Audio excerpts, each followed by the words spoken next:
বর্ধমান ইউনিভার্সিটির আন্ডারে second semester CV এর যে ডিজিটাল অ্যান্ড টেকনোলজিক্যাল সলিউশনসের সিলেবাস রয়েছে, তার মধ্যে মাইক্রোসফট পাওয়ার পয়েন্টের স্লাইড শো এর মধ্যে যে সাব ইউনিটগুলো রয়েছে সেই সংক্রান্ত কোশ্চেন অ্যান্সার এমসিকিউ আকারে আমি তোমাদের সাথে আজকের ক্লাসে ডিসকাস করব। বোথ বেঙ্গলি অ্যান্ড ইংলিশ মিডিয়ামের স্টুডেন্টসরা যাতে ক্লাসগুলো ফলো করতে পারো, তাই দুটো ল্যাঙ্গুয়েজে কোশ্চেন্সগুলো আমি রেখেছি, কিন্তু অপশনসগুলো শুধুমাত্র ইংলিশে রেখেছি, কারণ কম্পিউটারের এই ল্যাঙ্গুয়েজগুলো বাংলাতে হয় না, শুধুমাত্র ইংলিশেই হয়।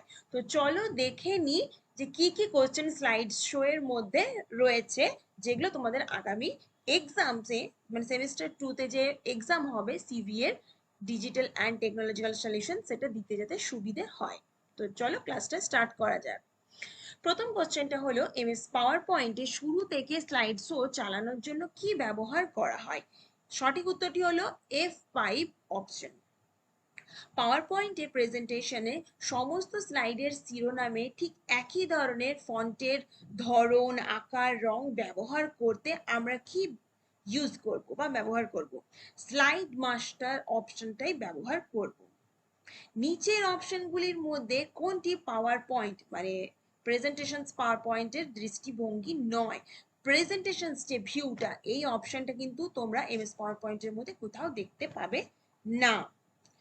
পাওয়ার পয়েন্টের একটি উপস্থাপনা মানে হচ্ছে যে প্রেজেন্টেশনস গুলো থাকে, সেগুলোর মধ্যে যে স্লাইড গুলো আমরা ব্যবহার করছি তার মধ্যে যে বিশেষ প্রভাব, সেটাকে বলা হয় থাকে ট্রানজিশন। একটা স্লাইড থেকে যখন আমরা আরেকটা স্লাইডে যাই, তার মাঝে যে পিরিয়ডটা, তার মাঝে যে একটা বিশেষ প্রভাব বা এফেক্ট দেখতে পাই, সেটাকে আমরা ট্রানজিশনস বলে থাকি। তার কিছুটা এক্সপ্লানেশনস তোমরা রয়েছে এখানে, দেখে নিতে পারো। নেক্সট কোশ্চেন, বর্তমান উপস্থাপনার মধ্যে একটি নতুন স্লাইড অ্যাড করার জন্য নিচের কোন শর্টকাট কিটা আমরা ব্যবহার করব? Ctrl+M।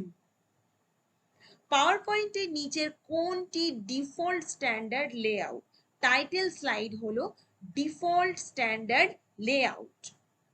পাওয়ার পয়েন্টে বিদ্যমান প্রেজেন্টেশনসটা ওপেন করার জন্য আমরা Ctrl+O এই শর্টকাট কিটা ব্যবহার করব। আর স্লাইড শোটাকে বন্ধ করার জন্য, যারা পরপর পরপর স্লাইড শো গুলো হচ্ছে সেটা থেকে বেরোনোর জন্য আমরা কিবোর্ডের একদম ওপরে লেফট সাইডে এসকেপ কি একটা বাটন থাকে, সেইটাই ক্লিক করব। পাওয়ার পয়েন্টে টেক্সট ধরে রাখতে ব্যবহৃত স্লাইডের বস্তুগুলিকে বলা হয়ে থাকে প্লেস হোল্ডার্স। পাওয়ার পয়েন্টের নিচের কোন কমেন্টটি ব্যবহারকারীকে একটা যে কোনো প্রেজেন্টেশনসের প্রথম স্লাইডে আনতে ব্যবহৃত হয়? Ctrl+Home। এই কিটা ব্যবহার করলে একটা টোটাল পাওয়ার পয়েন্টের যেখানেই আমরা স্লাইডে থাকি না কেন, Ctrl+Home যখনই ক্লিক করব তখনই একদম প্রথমে চলে যাব, প্রথম স্লাইডে চলে যাব। আর শেষ স্লাইডটাকে যদি আমরা আসতে চাই তাহলে হচ্ছে Ctrl+N। এটা ভীষণ ইম্পর্টেন্ট কোশ্চেন, আরেকবার রিপিট করে দিচ্ছি। একটা ধরো প্রেজেন্টেশনের মধ্যে 20টা স্লাইডে রয়েছে এবং তুমি 10 নম্বর স্লাইডটা তুমি বোঝাচ্ছ, হঠাৎ করে তোমার মনে হলো যে একদম প্রথমের স্লাইডটাতে আমি যেতে চাই, তখন Ctrl+Home এই বাটনটা ক্লিক করব। আর একদম যদি লাস্টের বাটনটা দেখতে চাই তাহলে হচ্ছে Ctrl+End। স্লাইডের যে পটভূমি সেটা পূরণ করতে নিচের কোন ফিল এফেক্টটা আমরা ব্যাকগ্রাউন্ডে দিতে পারি? পিকচার্স অ্যাড করতে পারি, গ্রেডিয়েন্ট, টেক্সচার, তিনটেই ব্যবহার করতে পারি। সুতরাং সঠিক উত্তরটি হলো অল অফ দি অ্যাবাভ। বর্তমান স্লাইড থেকে কোন একটা প্রেজেন্টেশন শুরু করতে নিচের কোন শর্টকাট কিটা ব্যবহার করব? ধরো একটা আমি Shift+F5, একটা যে কোনো স্লাইড থেকে আমরা মনে হলো যে আমরা স্লাইডটা শুরু করব, স্লাইড শোটা, তখন আমরা কিন্তু Shift+F5 এই বাটনটা ক্লিক করব। সব স্লাইড একেবারে মানে অ্যাট এ টাইমে দেখতে আমরা কোন অপশনটা ব্যবহার করব? এই চারটে অপশনসের মধ্যে স্লাইড শর্টার ভিউ এই যে অপশনটা রয়েছে, এই অপশনটাই কিন্তু আমরা ব্যবহার করব একটা প্রেজেন্টেশনসের মধ্যে সমস্ত স্লাইডগুলো অ্যাট এ টাইমে দেখার জন্য। নিচের কোনটি ডুপ্লিকেট স্লাইড তৈরি করার জন্য সব থেকে ভালো? ধরো একটা পাওয়ার পয়েন্ট প্রেজেন্টেশনের মধ্যে একটা আমি 10টা স্লাইডের মধ্যে একটা স্লাইড আমি রেডি করছি, সেই স্লাইডেরই আমি same colour, same text, same pictures, মানে ডুপ্লিকেট স্লাইড রেডি করতে হয়, তখন কোনো অপশনটা দেখবো ইনসার্ট যে স্লাইডটা রয়েছে তার মধ্যে ডুপ্লিকেট স্লাইড একটা অপশনস পেয়ে যাবো, সেটা যদি ক্লিক করি তাহলে কিন্তু আমরা ডুপ্লিকেট স্লাইড তৈরি করতে পারবো। নিচের অপশনসগুলির মধ্যে কোনটি পাঠ্যযোগ্য করতে, মানে একটা লেখা অ্যাড করতে ব্যবহার করা হয়? টেক্সট বক্স যে অপশনসটা রয়েছে সেটা যদি আমরা ক্লিক করি তাহলে আমরা স্লাইডের মধ্যে যে কোনো কিছু ধরনের লেখা অ্যাড করতে পারি, সেটা বাংলা বা ইংলিশ যেটাই হোক না কেন। ইংলিশে মেনলি করতে পারবো, বাংলা করতে গেলে তোমাকে আগের থেকে কপি করে লিখে রাখতে হবে, সেটা তুমি পেস্ট করতে পারো। একটি পাওয়ার পয়েন্টের ফটো অ্যালবাম স্লাইড শো ক্রমাগত যদি আমরা দেখতে চাই তাহলে র্যান্ডম স্লাইড ট্রানজিশনস এটাই আমরা ব্যবহার করব অপশনসটা। একটা পাওয়ার পয়েন্টে স্লাইডে টাইম অ্যাড করার জন্য কোন বাটনটা দেখবে? Rehearse timings button.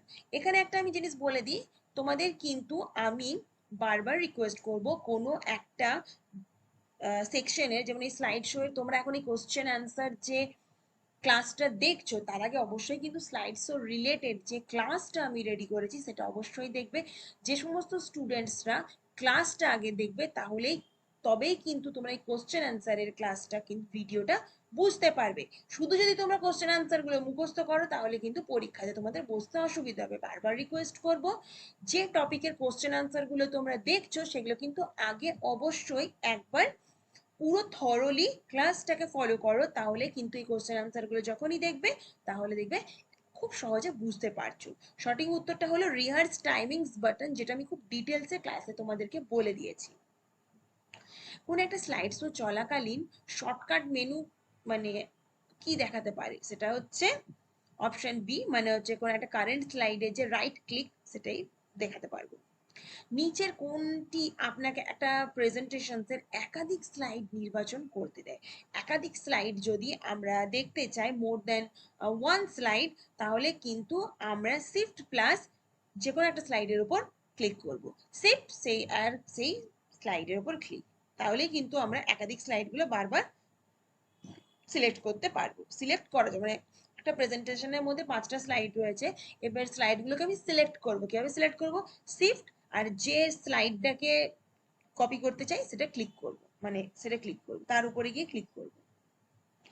একটি পাওয়ার পয়েন্ট প্রেজেন্টেশন বা যেটাকে আমি উপস্থাপনা বুঝি, স্লাইডগুলিকে ছোট ছোট আকারে যদি দেখতে চাই, ধরো 10টা স্লাইড রয়েছে একটা প্রেজেন্টেশনস এর মধ্যে, তো অ্যাট এ টাইমে আমি 10টা স্লাইডকে ছোট আকারে দেখতে চাই, তাহলে কোন অপশনটা ব্যবহার করব? Slide shorter view. নিচের কোনটি স্লাইড শো ভিউতে স্লাইডকে অগ্রসর করবে না, মানে যদি আগের স্লাইডে আমি না যেতে চাই তাহলে কোন অপশনটা আমি করব? এসকেপ কি। এসকেপ কি করলেই যে স্লাইড শোটা আমি দেখছি সেটা থেকে পুরোপুরি বেরিয়ে চলে আসবো, আগের স্লাইডে আর যেতে পারবো না। মাইক্রোসফট পাওয়ার পয়েন্টে একটি স্ক্রিনে সমস্ত স্লাইড দেখতে ব্যবহার করা যেতে পারে স্লাইড শর্টার ভিউ। নিচের কোনটি ফটো অ্যালবাম স্লাইড শোকে ক্রমাগত প্লে করতে পারবে? অপশনটি হলো লুপ কন্টিনিউয়াসলি। তাহলে এই কোশ্চেন্স গুলো অবশ্যই তোমরা কিন্তু ফলো করবে। একটা সাদা কাগজ বা কাগজে বলবো না, খাতাতে তোমরা প্রত্যেকটা কোশ্চেন অ্যান্সার যে যে মিডিয়ামে রয়েছে, বেঙ্গলি মিডিয়ামের বাংলাতে লিখবে, ইংলিশ মিডিয়ামের স্টুডেন্টসরা ইংলিশে লিখে নোটস গুলো তোমরা রেডি করে রাখবে, যাতে পরীক্ষার আগে কিন্তু ওই খাতাটা পড়লেই আর একবার ক্লাসটা দেখলে যাতে তোমাদের ইজি হয়। যদি কোন রকম কোনো কোয়ারিজ থাকে তাহলে আমাকে ক্লাসে অবশ্যই তোমরা জিজ্ঞাসা করবে। Thank you so much.